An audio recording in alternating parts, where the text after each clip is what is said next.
So I want to start by apologizing. I I got to my phone after calling for Kenan, and I received a very hurried message from Beyond saying, "You have no bells." So if you didn't hear the bells, and all indications are you aren't, I apologize. That should be fixed now. Additionally, I misread that message from Beyond. So it took any anxiety that I had away from this talk, because I was confused for just a moment. I didn't, full disclosure, I didn't write too many notes, and Jundo said to do things off the cuff and from the heart, so if I bounce around a little bit, that's why. But we are continuing with Menzan's Jijuyu-zanmai. And it starts with, or this section starts with, some hurry on their way to gain enlightenment by wrestling with koans. Some struggle within themselves, searching for the ultimate subject that sees and hears. Some try to rid themselves of their delusory thoughts in order to reach a pleasant place of no mind, no thought.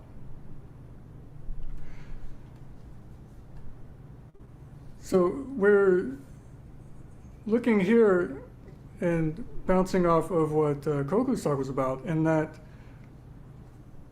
instead of how we practice with shikken zazen, zazen, the act itself being all-encompassing and whole, some hurry on their way to gain the enlightenment by wrestling with koans, introspection, to reach a pleasant place of no mind and no thought. So literally a state without mind or thought. Which brings me to a quick segue. I read something the other week saying that some people have no internal dialogue. So if they're not saying anything, or if they're just thinking, they don't have a little voice in their head monologuing their every action or thought. I myself have a condition where I can't visualize anything. So if I say to you all, don't picture a pink elephant. Well, I apologize, I can't, but I'm sure some of you can. But they're talking about reaching a state without mind or thought. So in essence, taking away what is natural, and that are thoughts, the coming and going, the arising, they're trying to reach a state where there's no mind, no thought. And it continues. Many other methods of practicing zazen were advocated by various teachers in the Song, Yuan, and Ming dynasties in China. But it appears that fewer than 1 in 100 knew the true samadhi transmitted by the Buddhas and Patriarchs. It appears that fewer than 1 in 100 knew the true samadhi transmitted by the Buddhas and Patriarchs. So again, as Koku mentioned, there were many different ways in his talk, but there are many different ways of sitting. But it's very rare, as it's written here, that anyone practiced the true samadhi, the way of sitting zazen. That is, again, the all-encompassing, as Dogen would say, the enlightenment in practice.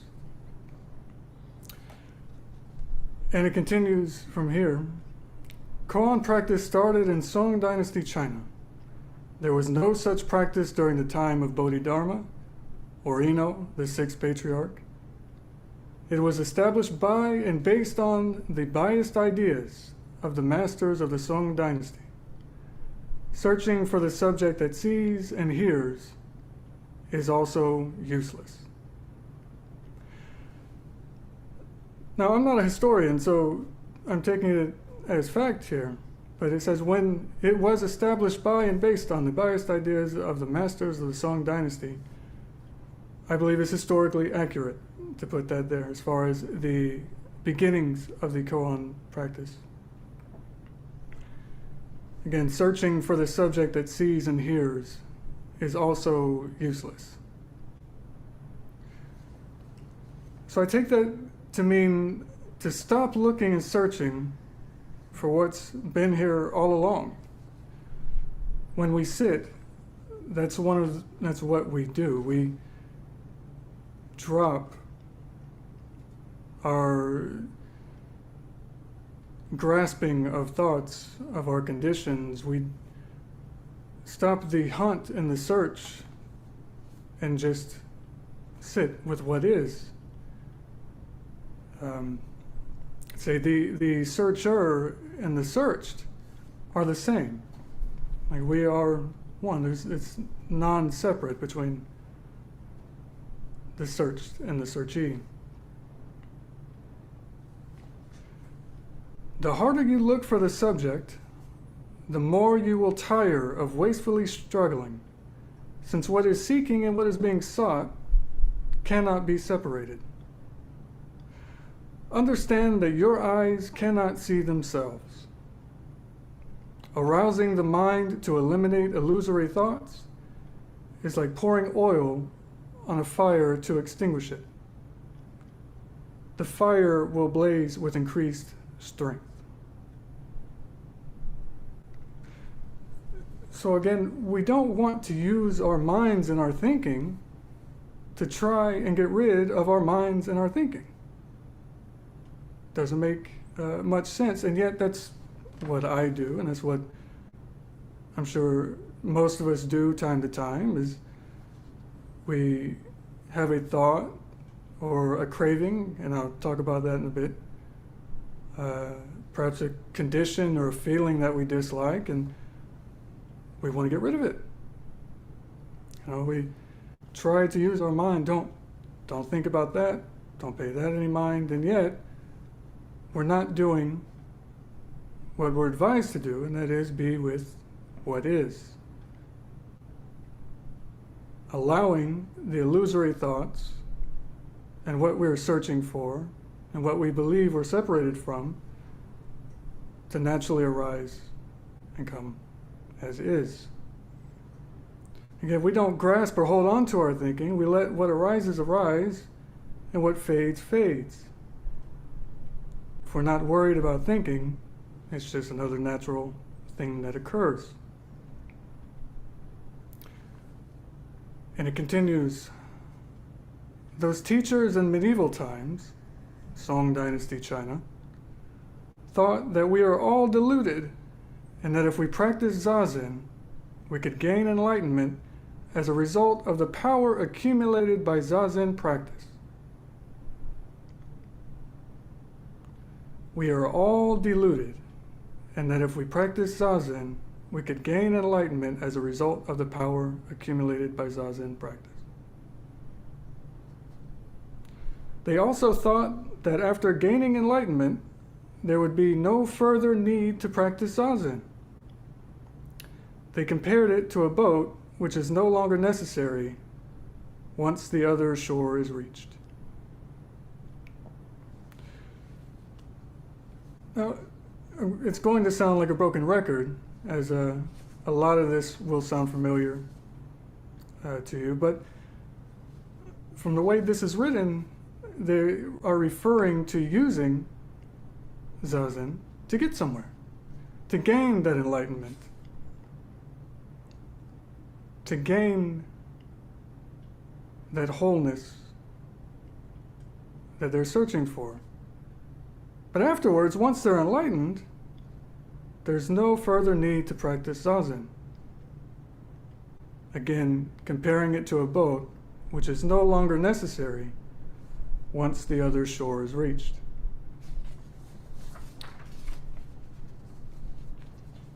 And if that sounds familiar, that is also one of the basic teachings that we hear a lot of, and that one shore being our ego, our delusions, and everything that comes with that, the raft being practiced and the other shore being the end of it. Again, once that shore is reached, there was no longer any need for the raft of zazen.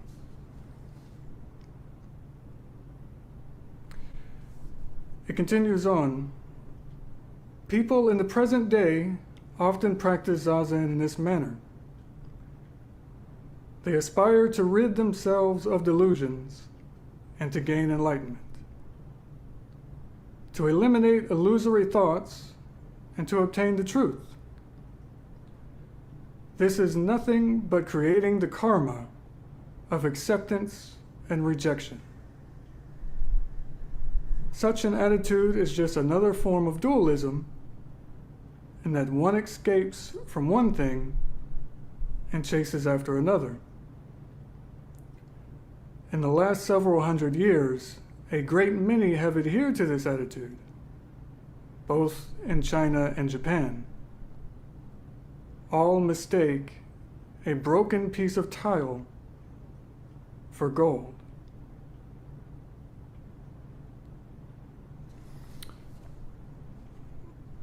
So, again, this is where I ran out of notes. And full transparency, before Samu, I was outside, I was walking outside to try and figure out how I could wrap all of this together into something to present to modern day times. And as I was outside, passing my neighbors, who, mind you, don't know I live here, they never see me, and yet in kesa and full robe, I'm pretty sure they were a bit confused. But as I was walking and wrestling with this and how to take it, and how I can bring home this idea of being able to trust just sitting and not grasping the things we like and dislike and the conditions we face or don't face, it began to rain. Quite hard, in fact. Again, full kesa, and I'm pretty far from my apartment at the time, so as the universe does, it said, hey, here's your sign. But I want to go back from here just a bit, because this really hit home to me personally, and where it says, people in the present day often practice zazen in this manner. They aspire to rid themselves of delusions and to gain enlightenment, to eliminate illusory thoughts and to obtain the truth. I came to Zen practice a decade ago this year. And when I first found Zen, it was after hearing a talk by Thich Nhat Hanh. And then I read into Thich Nhat Hanh and his story. I thought, there might be something to this. Now, what I need to preface this with is that 10 years ago, I was coming out of a nervous breakdown, PTSD related, and very much someone who struggled with alcoholism. It's not a secret to most of you, but that's where my headspace was at the time. That's how I came to Zen, and that's the state I was in. So I came to Zen exactly how they were talking about other people practicing here at the end. To rid myself of delusion and to gain what I thought was enlightenment, or a little bit of peace that I hadn't quite found. The first few years of practicing zazen, I quickly found it wasn't taking anything away. I still had my PTSD. I still had my cravings, my delusions, my thoughts, my intrusive thoughts at that. And I thought, what's going on? You know, zazen, from what everybody's saying, you know, these people look peaceful. They're supposed to be in a better place here, but I must be doing something wrong.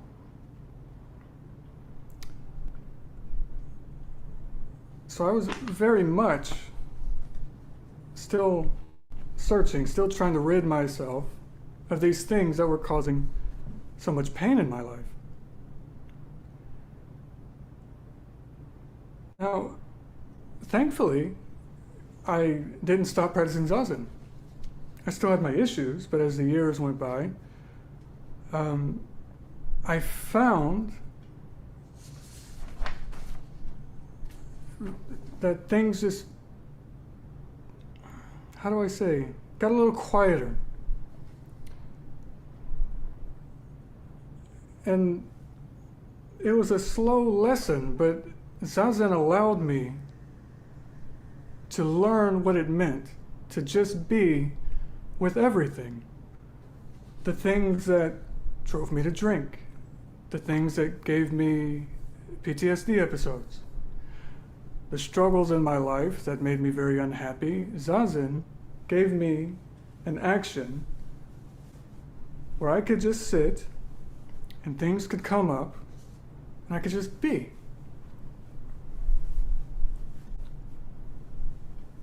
Now, it's not always pleasant, as most of us know, the comings and goings, the thoughts, the aches and pains, the emotions that we can experience. But yet, in zazen, we just learn how to be with that. I learned how to let my internal sea rage as much as it wanted to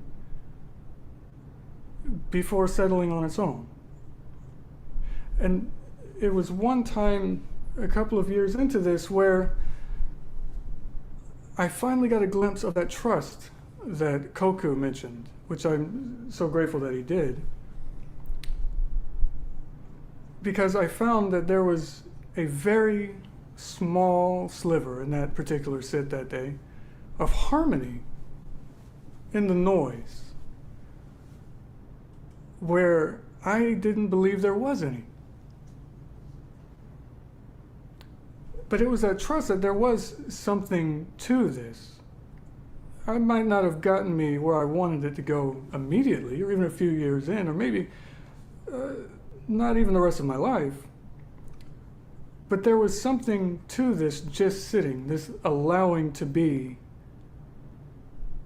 with what was, that changed things for me.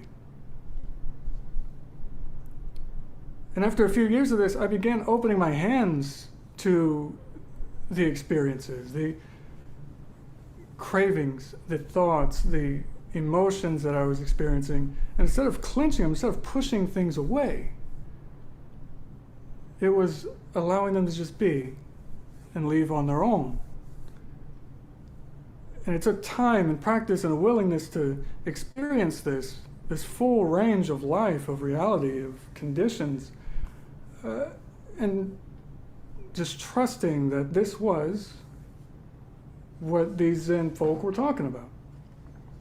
This just sitting, this allowing to be, as our dear Jundo would say, the big H happiness, the big C contentment.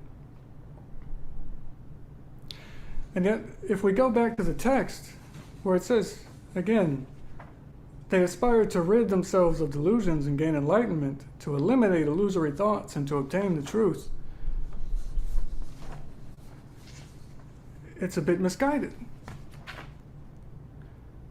And that's the classic paradox we run into, in that, in my case, zazen's not going to solve my problems. Zazen's not going to make me a non-alcoholic, even 5 years sober. Zazen is not going to keep the rain from falling when I'm outside. Zazen's not going to stop the winter from coming, or our friends down under the summer. But allowing it, or learning to allow things to just be as they are, well, that is the enlightenment that is being searched for. That all-encompassing, with that experience of what is, that is being searched for in these texts. Again, I want to go back a bit. Like, there's nothing lacking in zazen. There's nothing to change. There's no one to fix. But when we get up off the cushion, we realize we're still in need of changing. Some things do need fixing. But after time and practice, things get easier. They get quieter. There's space to work with what is, even off the cushion. Now, as much as I'm not a public speaker, and I don't want to be cliche and end things with quotes, but there's two that I'd like to wrap things up with. And the first one is by Charlotte Joko Beck. And it says, "You can't try to let go. That's silly. Who is letting go? You can't try to fix yourself. You can't try to be an accepting person. What you can do is experience not accepting something. How many minutes can I just sit and be that?" And to me, that's zazen in a nutshell. How many minutes can we just sit with what is and experience life and everything that comes with that? And the second is again from our dear Jundo. Going back to the raft analogy before, he said this better than I could, and I would be remiss if I didn't share. He writes, "For Dogen, we never really put down the raft, and we never really picked it up either. But we are always on the raft each moment, and always arriving at our destination moment by moment too. In fact, the other shore of the river is always present on this shore, and every drop of the middle of the river too. The voyage never ends, never began, is present in each stroke of our oar. We are the river, and the raft is just us, always going, always arriving, every moment." Now, I'm not sure how much sense that made, again, going off the cuff, but that is all I have. That's all I think I have. So I'll open it to questions, comments. If it's a question that I don't know the answer to, I'll say it. If it's a question that I have experience with, I may be given an answer to it.